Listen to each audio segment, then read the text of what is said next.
어제 박원순 시장의 연결식이 엄수됐습니다. 많은 분들이 정말 슬퍼하셨고 고인 가시는 길에 함께 하셨습니다. 연결식이 끝나고 나서 직후에 기자회견이 있었습니다. 그 기자회견을 통해서 고소인의 주장이 좀 굉장히 많이 드러났는데요. 그래서 사실은 누가 맞다 틀리다를 지금 따질 때도 아니고, 제가 어제도 말씀드렸지만 고소인이 누구인지에 대해서 관심을 가질 때도 저는 아니라고 생각합니다. 반면 고소인 측에서는 박원순 시장이 정말로 큰 죄를 저질렀다고 하면 그 명백한 증거들을 공개하는 방식으로 이 문제의 논란을 좀 일단락 지었으면 좋겠는데, 아직 그렇게까지 되지는 않은 것 같습니다. 그 내용 기사로 한번 살펴보겠습니다. 서울시에 도움 요청해도 시장 그럴 사람 아니다라고 넘겼다. 이것이 이제 한겨레 신문의 제목인데요. 전 이게 사실이라고 하면 이 문제는 정말 심각하다고 생각합니다. 피해 여성들이, 미국 같은 경우에도 피해 여성이 그 범죄를 저지른, 성범죄를 저지르거나 이 성희롱을 저지른 사람의 상급자에게 혹은 감사기관에 찾아가서 내가 이러이러한 피해를 입었다라고 하면 그 문제에 대해서 철저하게 조사하도록 되어 있습니다.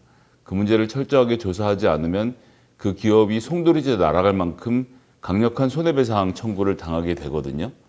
어느 나라나 그렇게 처리를 하는데, 왜 서울시에서 이렇게 했는지 사실 저는 이거 자체가 좀 의구심이 들고요. 그리고 저도 국회 보좌관을 해본 경험이 있기 때문에 잘 아는 얘기지만, 요즘 같은 경우에 특히 성추모는 그냥 덮으려고 하는 의원은 없습니다. 이것이 가져올 전반적인 파장이나 이런 것들을 고려했을 때 만약 그런 문제제기나 신고가 들어오면 이 문제는 굉장히 엄중하게 다뤄지기 마련이거든요. 그런데 서울시는 무슨 생각을 가지고 요청을 했는데도 시장이 그럴 사람 아니다라고 했던 건지, 이렇게 했던 당사자가 누군지에 대해서는 정확히 밝혀져야 될 것 같습니다. 당사자가 이야기를 듣고 심각하게 생각하지 않았다면 그것도 문제고, 그리고 정해진 절차가 어떻게 됐는지 제가 알 수는 없습니다만 서울시 내규에도 이런 성희롱 성폭행 문제를 처리하는 절차가 있을 텐데 그 절차에 대해서 어떻게 진행했는지 좀 봐야 될 것 같고요. 피해자 쪽에서의 주장은, 고소인 측의 주장은 집무실 침실에서 피해를 입었고 신체를 밀착했고 텔레그램 비밀 대화방에 초대해서 음란 문자를 보냈다라는 겁니다.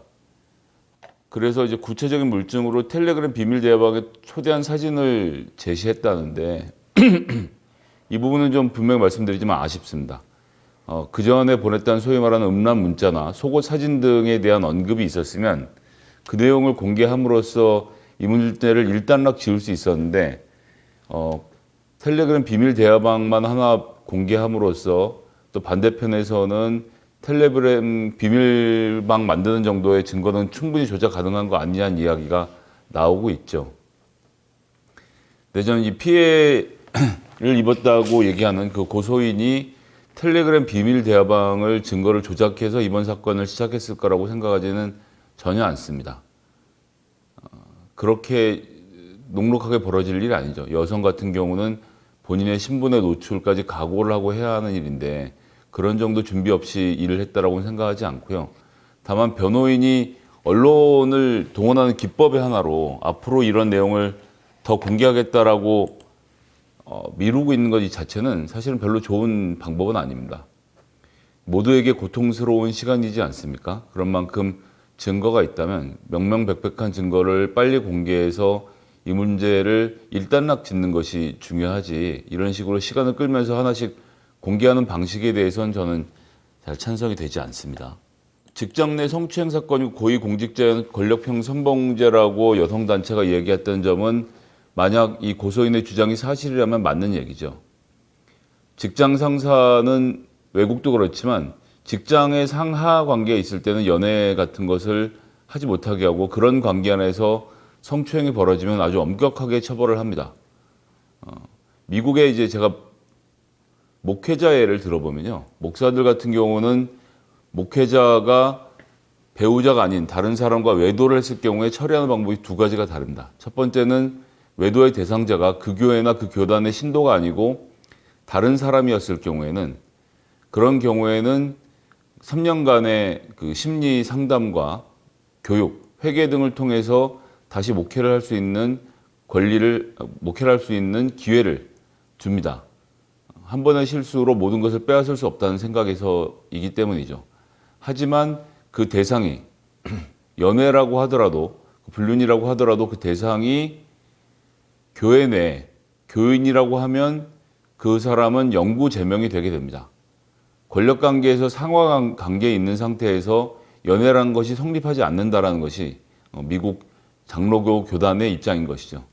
이 문제도 그래서 마찬가지로 이 비서에게 정말로 박원순 시장이 고소인 주장하는 것처럼 행동을 했다라고 하면 이것은 권력형 성범죄가 맞습니다. 다만 거기에 대한 내용이 잘 밝혀지지 않았다는 문제이고, 근데 이제 이 김 변호사의 내용 중에 안타까운 것은 다른 부서로 발령난 뒤에도 피해를 입었다고 하면서 발령난 시점을 특정을 해버렸습니다. 2차 가해가 우려되는 지점인데 왜 변호사가 이런 점을 잘 살피지 않고 앞뒤를 가리지 않고 내용을 공개했는지 매우 좀 걱정이고요. 그리고 좀 이따 살펴보겠습니다만 고소 당일 피고소인인 박 시장 쪽의 모종의 경로로 수사 상황이 전달됐다라고 비판을 했다라는 건데 이 부분은 좀 살펴봐야 할 것입니다. 그래서 저는 박원순 시장의 장례식은 끝났고요. 그리고 이 문제를 주장하는 고소인의 주장이 나오기 시작을 한 만큼 서울시가 이 문제에 대해서는 명명백백한 결론을 내려줘야 한다고 생각합니다. 그러니까 박원순 시장은 명을 달리 하셨지만 지금 이 문제는 서울시의 은폐 의혹이 있다면 반드시 해명해야 하는 문제라고 생각합니다.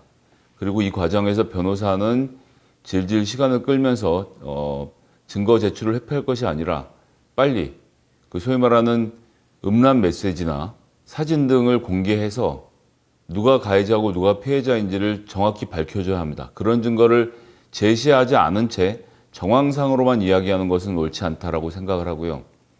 같은 입장에서 제가 SNS에서 본인의 속옷 사진을 올리거나 또는 이 박원순 시장이 러닝 셔츠를 입고 있는 사진을 올리면서 이런 것도 속옷 성희롱이냐라고 하시는 분들을 봤는데 그렇게 접근할 문제는 아니라고 생각합니다. 상대방은 20, 30대 여성 비서고요. 박원순 시장의 나이를 고려했을 때 그것이 뭐 상이든 하이든 상관이 없습니다. 그런 사진을 보낸다는 자체가 상대 여성에게는 상당한 고통이었을 것을 충분히 짐작할 수 있는 일 아닙니까? 그렇기 때문에 2차 가해는 즉각 중단되어야 한다고 생각하고요. 또 변호사들도 이 문제가 자꾸 논란으로 가면서 언론에서 키워지는 것을 기대하고 일을 하기보다는 빨리 주요 증거를 공개해서 더 이상 논란이 없도록 만드는 것이 필요하지 않을까 생각을 합니다. 근데 여기서 이제 여성단체가 문제 제기했던 것 중에 하나 정확하게 짚고 넘어가야 할 것이 성추행 수사 내용이 박원순 시장에게 청와대를 통해서 전달됐다는 이야기를 지금 하는 일부 언론들이 있습니다. 기자들도 그렇고 얘기를 하고 있는데 여기에 대해서 지금 나왔죠. 상을 보시면 청와대는 그렇게 한 사실이 전혀 없다라는 걸 정확히 밝혔습니다. 신중한 입장을 취하고 있다가 그런 통보를 한 적이 없다고 하는데 이제 살펴보면요. 강민석 청와대 대변인이 문자 메시지를 보내서 박 시장이 9일 새벽 청와대 통보로 피소 사실을 알게 됐던 언론은 보던 사실무근. 청와대는 관련 내용을 통보한 사실이 전혀 없다라고 밝혔다는 겁니다. 주호영 미래통합당 원내대표도 성추행 사건이 상보로 보고되고 피고소에게는 바로 전달된 흔적이 있다라고 이야기를 하는데 이건 전혀 사실이 아닌 걸로 드러난 거죠. 근데 이제 상황을 보면 이렇습니다. 경찰서에서 서울시장 등 주요 국가 인사에 대한 이런 고소가 접수되면 청와대로 바로 보고하도록 되어 있습니다.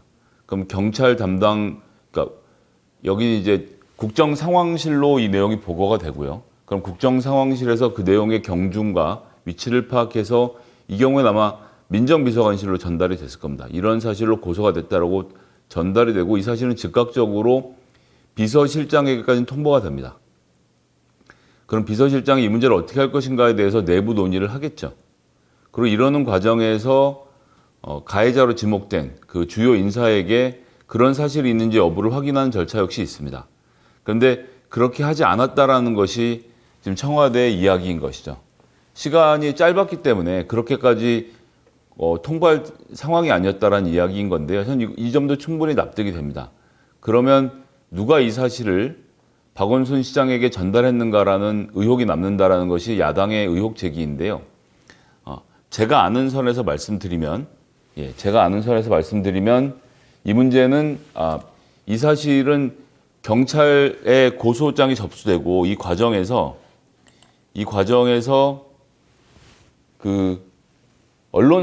일부 언론사에서 이 사실을 파악했다는 겁니다. 일부 언론사에서 이 사실을 파악을 했고, 일부 언론사에서 파악한 사실을 기반으로 해서 박원순 시장 쪽에 취재가 들어갔다라는 그런 이야기가 있습니다. 사실관계가 정확히 확인된 것은 아니고요. 그래서 반드시 권력기관을 통해서만 이 문제가 들어가는 것은 아니다. 경찰서마다 붙박이로 있는 언론사 기자들이 있죠. 그 기자들이 피해자의 고소인의 고소 사실을 알게 되면 그 사실을 기반으로 지금 가해자로 지목되어 있는 박원순 시장 측의 인터뷰 요청 등 사실관계 확인 요청 등을 했을 가능성 역시 열려 있는 상태인 겁니다.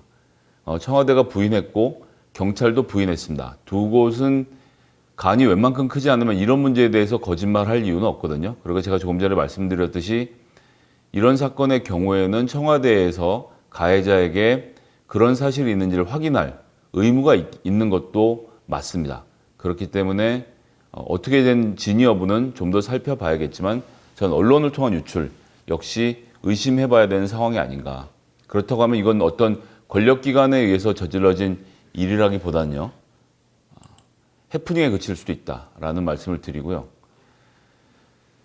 그래서 사실 이 문제에 대해서는 참 저도 말씀드리기가 쉽지 않은데 그렇습니다. 일단 박원순 시장이 그간 해오신 여러 가지 이 시민사회에 미쳤던 영향, 민변을 만들고 참여연대를 만들면서 그 대한민국의 시민사회 운동의 역량을 엄청 키웠던 분이라는 점, 그 과정에서 본인이 갖고 있던 아파트 두 채를 다 팔아서 지금 현재 신고한 재산이 마이너스 7억, 부채만 잔뜩 짊어지고 살고 있다는 점, 그리고 시장 공간 외에는 거주지가 없기 때문에 이제 7억의 빚을 안고 가족들은 전셋집을 구할 형편도 아닌 상태로 되어 있는 것입니다. 그렇기 때문에 그 추측에 근거한 고인에 대한 모독을 하는 것은 저는 반대합니다.